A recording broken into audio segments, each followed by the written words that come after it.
Now that we've learned all about mental ray materials, we can start looking at photometric lighting. Here's a scene of an interior that uses photometric lighting. And I've got a rendered image here. Let me pull that up on the screen here for you. These images do take a while to render. This one took about 3 minutes to render on a fairly fast machine.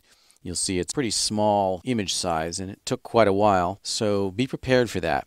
In these exercises, at this stage, I don't want to use the version here that has all the materials because that's going to take a lot longer to render. So as you'll see, I'm going to open up another version of this scene that just has a blank white material, and we'll start from there. But I just wanted to show this to you to give you a little bit of a taste of the power of photometrics. So what are photometrics? Well, as the name implies, it's photo meaning light and metrics meaning measurement. So photometrics are a way of measuring light sources in the real world.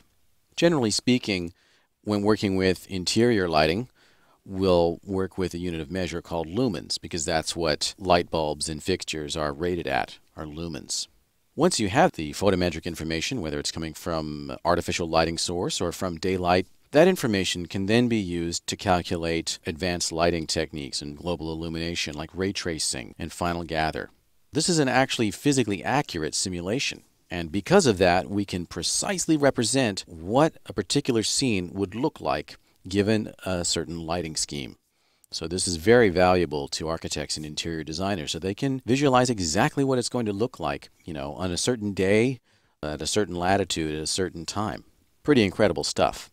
In order to do this properly, though, we have to follow some rules. First of all, we need to have a camera that's calibrated in some way. Just like when you take a photograph in the real world, you have to set the exposure. So I'm going to hit Alt-W and go out to show you that I've got some cameras in this scene. I'm going to open up my layer manager and make the cameras visible. So you can see I've got several cameras viewing the scene from different angles. So that's sort of a prerequisite here. We got to have a camera and we have to apply some kind of exposure control to the camera or to the scene. So that way we'll bring this very large range of possible brightnesses that we find in the real world down to a narrower range that we can represent on a screen like a TV or a computer monitor. So that's called exposure control. Another thing that we have to do is make sure that everything in the scene is modeled to accurate real-world scale, because photometrics assume and depend upon the fact that everything in our scene is modeled to real-world scale.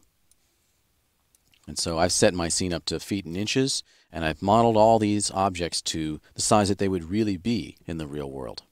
So that's critical and it's not optional. So I can't stress that enough of how important it is. We'll talk a little bit more about that in a moment. One last thing to mention about photometrics is that it's a starting point. Once again, we can cheat. We can push our rendering towards different contrasts, or we can cheat the color in ways that we could not really do very well in the real world. It's kind of akin to, if you took a photograph of a real scene, you might bring it into Photoshop and adjust it so that it would print out well or display well on a TV screen or what have you. So the same sort of principles apply here in 3D.